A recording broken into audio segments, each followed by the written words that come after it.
नमस्कार, business first टेलिभिजनको news bulletin business टुडेमा स्वागत छ। म जीवन खड्का। सुरुमा हेडलाइन्स। माथिल्लो तामाकोशी आयोजनाबाट अब चाँडै नै बिजुली उत्पादन सुरु हुने। वर्षायाममा मागभन्दा 500 मेगावाट बढी बिजुली बढी हुने।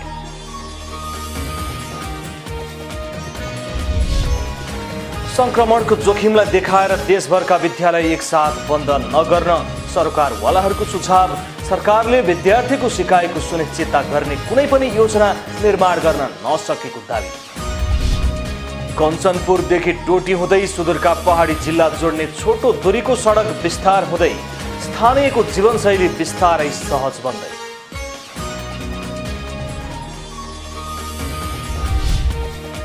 निर्माण व्यवसायीले आफ्नो दायित्व र कर्तव्यहरू निर्वाह गरे नगरेको सम्बन्धमा समीक्षा आवश्यक रहेको भौतिक पूर्वाधार तथा यातायात मन्त्री बसन्त कुमार नेम्बाङको भनाई। र नवीकरणीय ऊर्जा विकासको क्रममा वायु ऊर्जाले प्राथमिकता पाउँदै वायु ऊर्जा उत्पादनमा बेलायत सबभन्दा अग्रस्थानमा। हालसम्म 35,000 मेगावाट वायु ऊर्जा उत्पादन भएको परिषदको भनाई।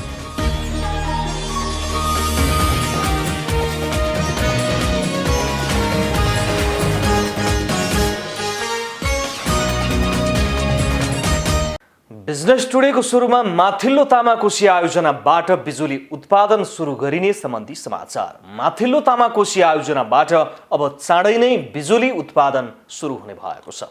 जलविद्युतबाट विद्युत उत्पादन भएसँगै वर्षायाममा मागभन्दा 500 मेगावाट बढी बिजुली थपिने भएको हो। उत्पादन थपिएसँगै 500 मेगावाट भन्दा बढी बिजुली खेर जाने नेपाल विद्युत प्राधिकरणको अनुमान रहेको छ।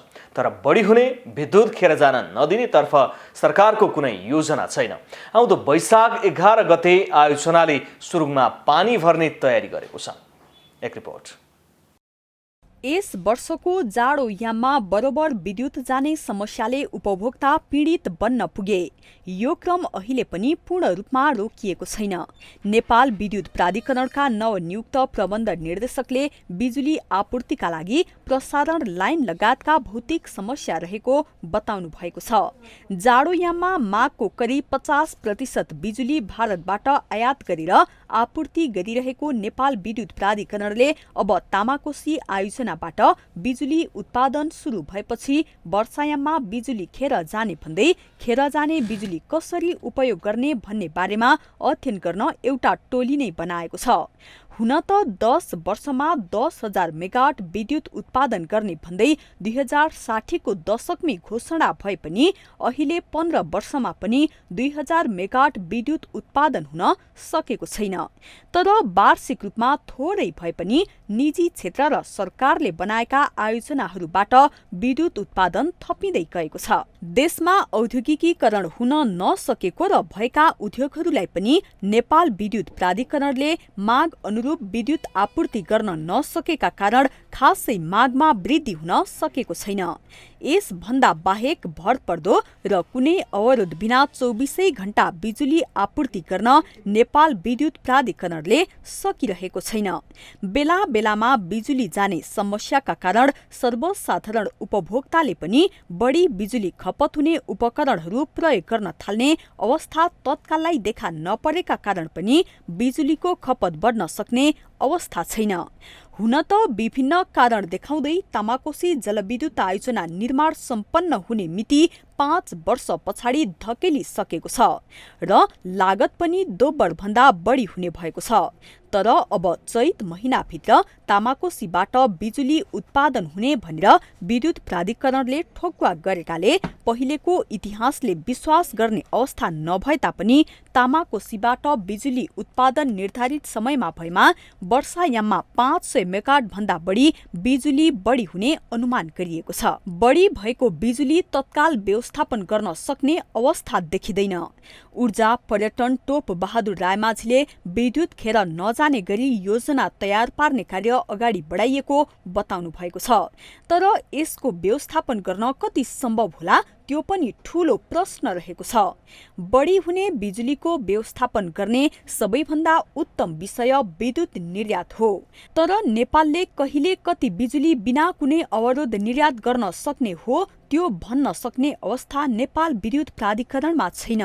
यसभन्दा बाहेक निर्यातका लागि बिजुलीको मूल्य पनि प्रतिस्पर्धी हुन आवश्यक छ। नेपालले बंगलादेशलाई बिजुली निर्यात गर्ने, भारतसँग इनर्जी बैंकिङ गर्ने, बिमस्टेक राष्ट्रहरूलाई समेत बिजुली निर्यात गर्ने भनेर चर्चा धेरै भएको हो, तर निचोड कहीँ कतै निस्केको छैन। चर्चा हुने र केही समयपछि हराउने रोग नेपालमा नयाँ होइन। यस हिसाबले अब आगामी वर्षायामदेखि नै आफ्नो बिजुली खेर जाने र हिउँदमा भारतबाट महँगो भाउमा बिजुली खरिद गरेर वितरण गर्नुपर्ने बाध्यता रहने देखिन्छ। बिजनेस टुडेमा पालो भएको छ ब्रेकको।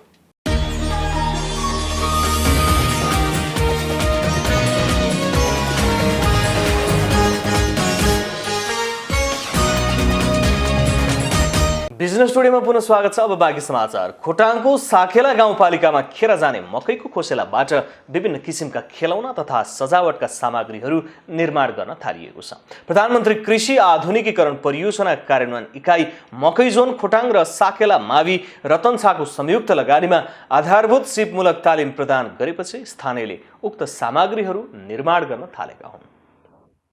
2073 सालदेखि खोटाङमा सञ्चालित प्रधानमन्त्री कृषि आधुनिकीकरण परियोजना कार्यान्वयन इकाइ मकै जोन खोटाङ र साकेला मावि रतनछाको संयुक्त लगानीमा स्थानीयहरूलाई मकैको खोसेलाबाट विभिन्न किसिमका खेलौना तथा सजावटका सामग्रीहरू निर्माण गर्न सिकाइएको छ। जिल्लाको साखेला गाउँपालिका र रतनछामा स्थानीयलाई एक हप्ता उक्त सामग्रीहरू निर्माण गर्न सिकाइएको हो। प्रधानमन्त्री कृषि आधुनिकीकरण परियोजना कार्यान्वयन इकाइ मकै जोन खोटाङको 1,07,250 रुपियाँ र साकेला मावि रतनछाको 35,750 गरी कुल 1,43,000 को लागतमा स्थानीयलाई सिपमूलक तालिम दिएको हो। सिपमूलक कार्यक्रममा खोटाङ, भोजपुर, सिराहा लगायत जिल्लाका 21 जना सहभागी गराइएको थियो। उक्त सामग्री निर्माण गर्न सुरुमा गाह्रो भए पनि अहिले सोचेभन्दा सहज भएको र आगामी दिनमा राम्रो गर्न सक्ने सहभागीहरूले बताएका छन्। तालिम अवधिमा हामी खोसेलाबाट यस्तो ब्यागहरू बन्यौँ, डलहरू बन्यौँ। त्यतिबाट आउनुभएको मेमले डलहरू बन्न सिकाउनु भयो। टिकटबाट आउनुभएको थिएँ एकजना मेम, उहाँले पनि सिकाउनु भयो। यस्तो सामग्री बन्छ भनेर भन्नुभयो। अनि थाहा भयो कि खोसेलाबाट पनि यति राम्रो राम्रो सामग्री बन्दो रहेछ भनेर। अहिले त मकैको खोसेल्टा भनेर यस्तो हुन्छ भनेर हामीले थाहा पनि थिएन होइन। तर यो खास गरी यो घाँस जस्तै हामीहरूले अहिले घाँस जस्तै होइन हामीहरू प्रयोग गर्थे। तर आज यो प्रकाशको कारणले गर्दा यो म्याम एउटा हलेसीको म्याम एउटा काठमाडौँबाट आउनुभएको म्यामले हामीलाई यस्तो हुन्छ भनेर यस्तो सामग्री यस्तो बन्छ भनेर हामीले सिकाएको। अनि बल्ल थाहा पाएँ हामीहरू यस्तो हुन्छ भनेर हामीले थाहा पनि थिएन कि। अनि हामीहरू 4-5 प्रकारको सामानहरू बनाएको छु, जस्तै यो डलहरू। विगत 27 वर्ष अघिबाट यही कामलाई पेसा बनाउँदै राष्ट्रिय र अन्तर्राष्ट्रिय बजारसम्म पुर्याउने उद्देश्यले हालसम्म 1 दर्जन बढी कार्यक्रमहरू सम्पन्न भइसकेका छन्। यसबाट राम्रो आम्दानी हुनुको साथै खोसेलाबाट अझै धेरै किसिमका सामग्रीहरू बनाउन सकिने प्रशिक्षकको भनाइ छ।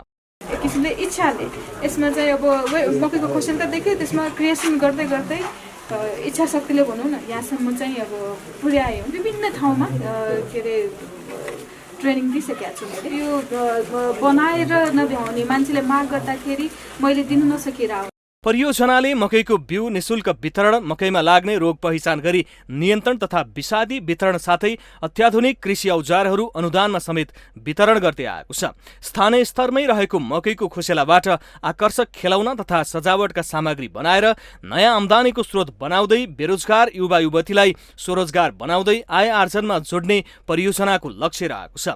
उत्पादित सामग्रीको बजार व्यवस्थापनमा पनि परियोजनाले पहल गर्ने बताइएको छ। प्रधानमन्त्री कृषि आधुनिकीकरण परियोजना कार्यान्वयन इकाइ मकै जोन खोटाङका कार्यालय प्रमुखले बताउनु भयो।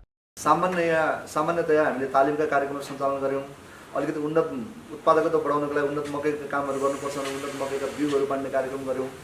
र अरू सामान्य अब बिउ भण्डारणको लागि प्रशोधनको लागि भवनहरू बनाउने कार्यक्रम गऱ्यौँ, कहीँ भर्खर सुधारका कार्यक्रमहरू, अलिकति सिँचाइमा सहयोग गर्नुपर्छ भनेर सिँचाइका कार्यक्रम सञ्चालन गऱ्यौँ र अलिकति आधुनिकीकरण गर्नुपर्छ भन्ने हिसाबले हामीले मकैबारीमा नयाँ नयाँ मेसिनरी औजारहरूको प्रयोग गरेर जान खोज्यौँ र अन्ततगत अब यो सबै चिजको प्याकेजमा कार्यक्रम हेर्दाखेरि अन्ततगत हामीले पाएको एचिभमेन्ट भनेको यो प्रोजेक्ट सुरुवात हुनुभन्दा अगाडि हिजो स्थानीय जातको मकै लगाएर उत्पादन गर्दाखेरि मकै 2 मेट्रिक टन प्रति हेक्टर फल्थ्यो भने अहिले मकै जुन आइसकेपछि लगभग 3.72 टन प्रति हेक्टर फलाउन सफल भएको छौँ।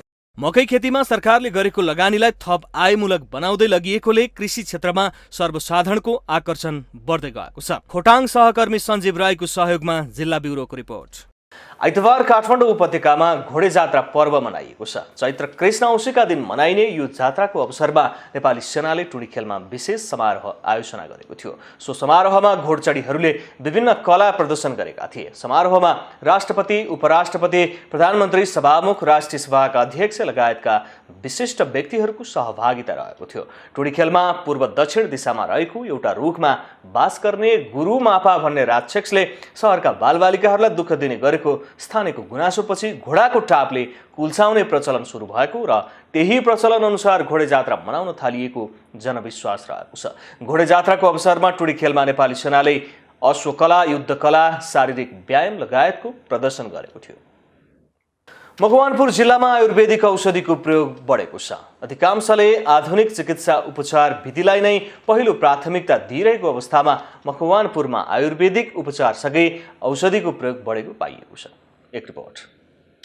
मकवानपुर जिल्लामा आयुर्वेद पद्धतिबाट उपचार गराउनेको संख्या दिन प्रतिदिन बढ्न थालेको छ।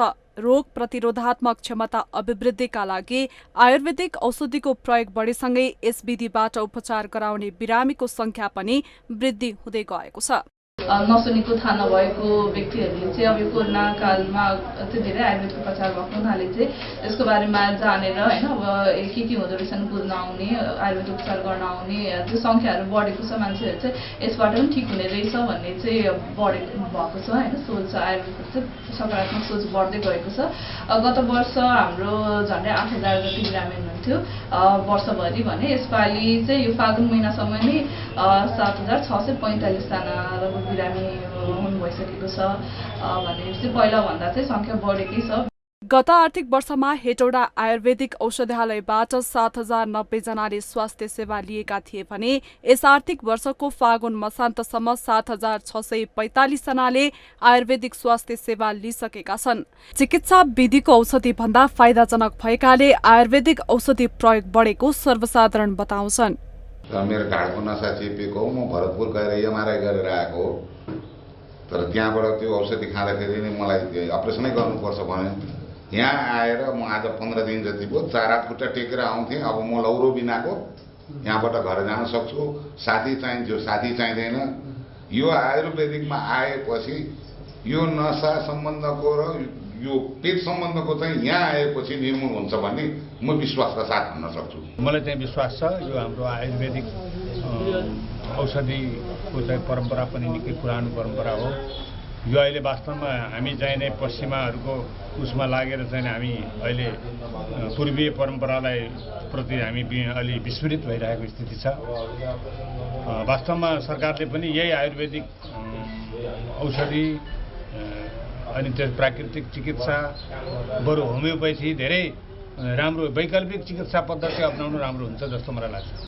विश्वव्यापी कोरोना संक्रमण बढेपछि अघिल्लो वर्षहरूको तुलनामा यस वर्ष आयुर्वेदिक औषधिहरूको प्रयोगमा सर्वसाधारणको विश्वास बढेको छ।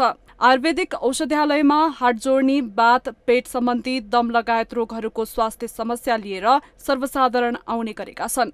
मकवानपुर सहकर्मी सरोज पौडेलको सहयोगमा जिल्ला ब्युरोको रिपोर्ट। बिजनेस टुडेमा पालो भएको छ ब्रेकको।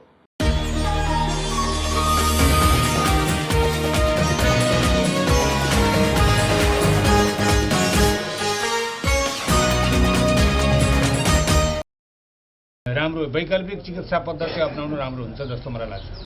विश्वहरूको तुलनामा यस वर्ष आयुर्वेदिक औषधिहरूको प्रयोगमा सर्वसाधारणको विश्वास बढेको छ। आयुर्वेदिक औषधालयमा हाड जोड्नी, बात, पेट सम्बन्धी, दम लगायत रोगहरूको स्वास्थ्य समस्या लिएर सर्वसाधारण आउने गरेका छन्। मकवानपुर सहकर्मी सरोज पौडेलको सहयोगमा जिल्ला ब्युरोको रिपोर्ट। बिजनेस टुडेमा पालो भएको छ ब्रेकको।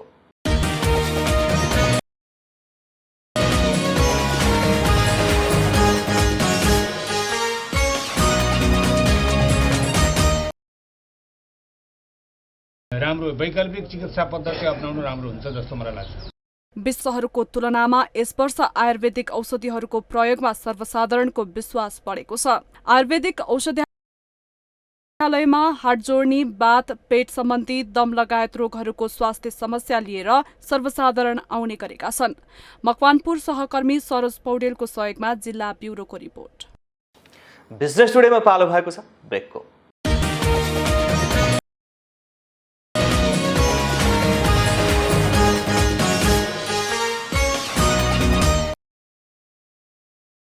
राम्रो वैकल्पिक चिकित्सा पद्धति अपनाउनु राम्रो हुन्छ जस्तो मलाई लाग्छ।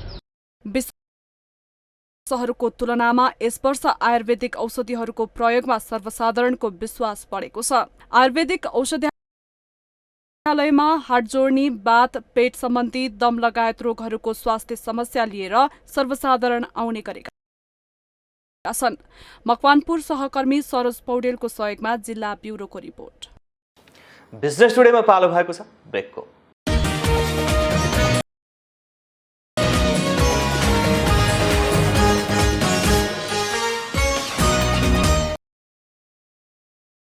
राम्रो वैकल्पिक चिकित्सा पद्धति अपनाउनु राम्रो हुन्छ जस्तो मलाई लाग्छ।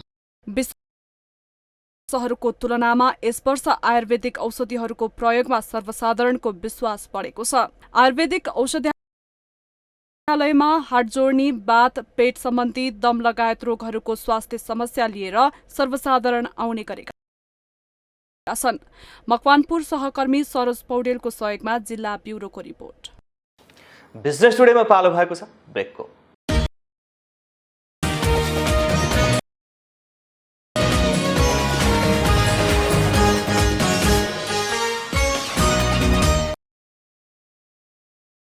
राम्रो वैकल्पिक चिकित्सा पद्धति अपनाउनु राम्रो हुन्छ जस्तो मलाई लाग्छ। विश्वहरूको तुलनामा यस वर्ष आयुर्वेदिक औषधिहरूको प्रयोगमा सर्वसाधारणको विश्वास बढेको छ। आयुर्वेदिक औषधालयमा हाड जोड्नी, बात, पेट सम्बन्धी, दम लगायत रोगहरूको स्वास्थ्य समस्या लिएर सहकर्मी सरोज पौडेलको सहयोगमा। बिजनेस टुडेमा पुनः स्वागत छ। अब बाँकी समाचार। बागलुङ जिल्लाको बरेङ गाउँपालिका वडा नम्बर 1 र 2 मा सञ्चालन भएको खानेपानी आयोजना पूरा नहुँदै ठेकेदारलाई पैसा भुक्तानी हुँदा आयोजना नै अलपत्र परेको छ। आयोजना अनिश्चित भएपछि घरमै खानेपानी आउने स्थानीयका आशा निराशामा बदलिएको छ। एक रिपोर्ट।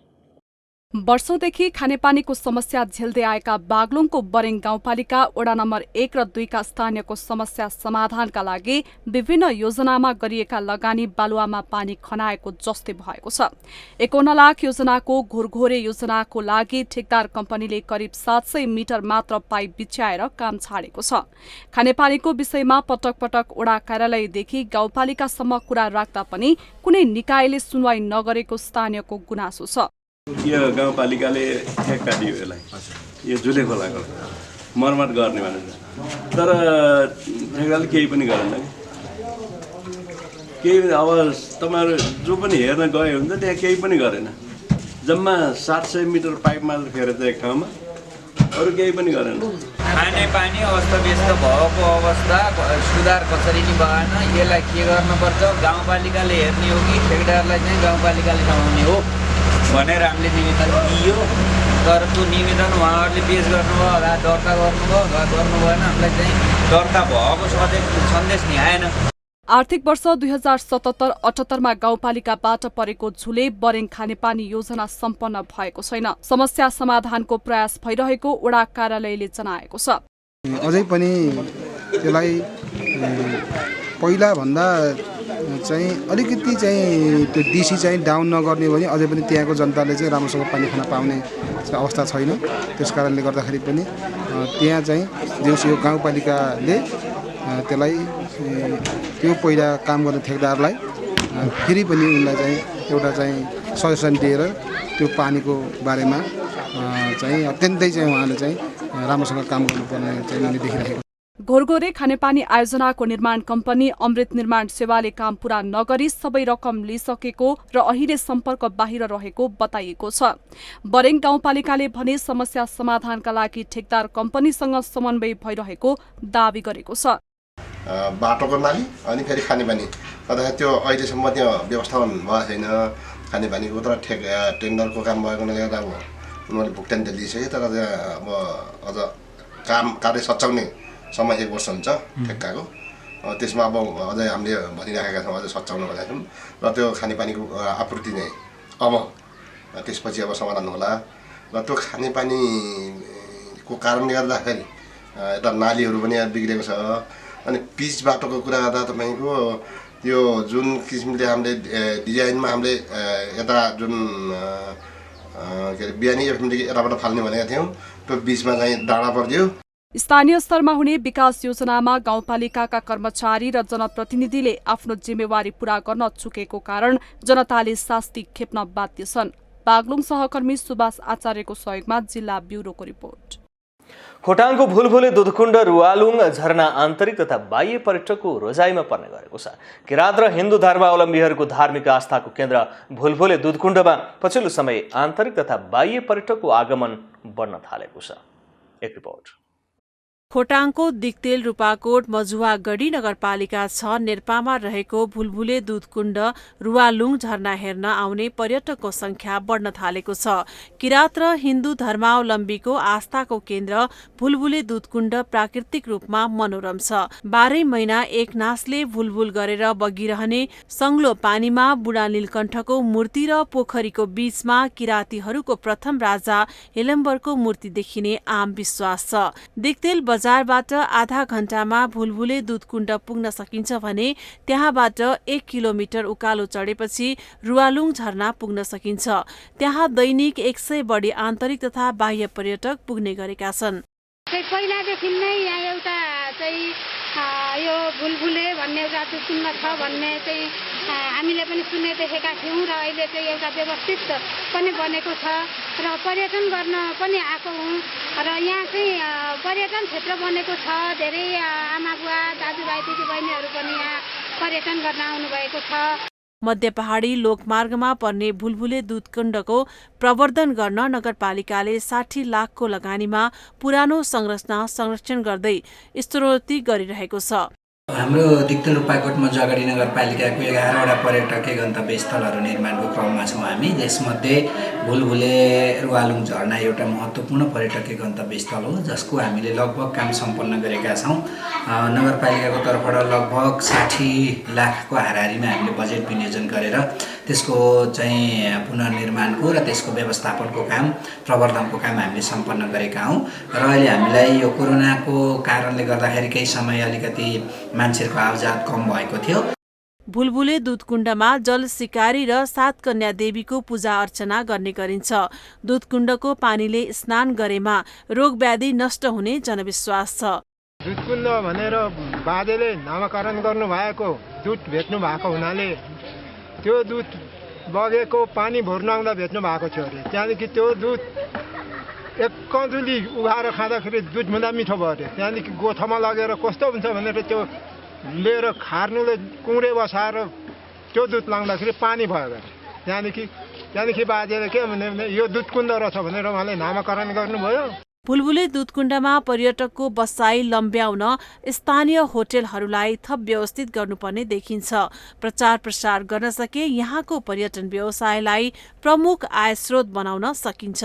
खोटाङ सहकर्मी सञ्जीव राईको सहयोगमा जिल्ला ब्युरोको रिपोर्ट। विश्वचर्चित कम्पनी अलिबाबामाथि चीन सरकारले 2 अर्ब 78 करोड डलर जरिवाना गरेको छ।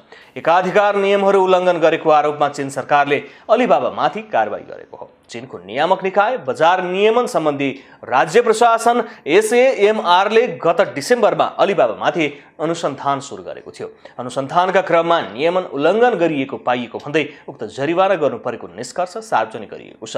अलिबाबाको प्लेटफर्मबाट सामान बिक्री गर्न चाहने कैयौं व्यवसायीलाई अलिबाबाले जानाजान प्रवेश नदिएर बजारमा आफू र आफ्ना निकटका केही कम्पनीलाई मात्रै पहुँच दिएको अनुसन्धानबाट भेटिएको नियामक निकायको ठहर छ। SAMR का अनुसार 2015 देखि अलिबाबा समूहले आफूलाई अनुचित लाभ लिने गरी आफ्नो शक्तिको दुरुपयोग गरेको पाइएको बताइएको छ। कम्पनीको यस्तो व्यवहारले प्रतिस्पर्धा र नवीनतालाई सीमित गरेको र व्यवसाय तथा उपभोक्ताको अधिकार र रुचिलाई पनि उल्लङ्घन गरिदिएको नियामक निकायले दाबी गरेको छ। अलिबाबामाथि गरिएको यो जरिवाना अहिलेसम्मकै ठूलो हो। सन् 2015 मा क्वालकमाथि झण्डै $1 अर्ब जरिवाना गरिएको थियो। अलिबाबाले सरकारले लगाएको जरिवाना तिर्न राजी भएको जनाएको छ। कम्पनीले सरकारका नियमहरू पूर्ण पालना गरी सामाजिक उत्तरदायित्व निर्वाहका साथ व्यवसाय सञ्चालन गर्ने प्रतिबद्धता पनि जनाएको छ। बुलेटिनको अन्त्यमा अहिलेसम्मका हेडलाइन्स। निर्माण व्यवसायका कामप्रति आम जनमानसको गुनासो। सरकार र निर्माण व्यवसाय भने एकले अर्कालाई दोषी देखाउँदै समयमै काम सम्पन्न गर्न नसक्नु आफ्नो मात्र कमजोरी नभएको व्यवसायीको भनाइ। खेर जाने मकैको खोसेलाबाट खेलौना तथा सजावटका सामग्री बनाएर आम्दानीको स्रोत जुटाउँदै युवा युवती। बजार व्यवस्थापनमा प्रधानमन्त्री कृषि आधुनिकीकरण परियोजनाले सघाउने। रोग प्रतिरोधात्मक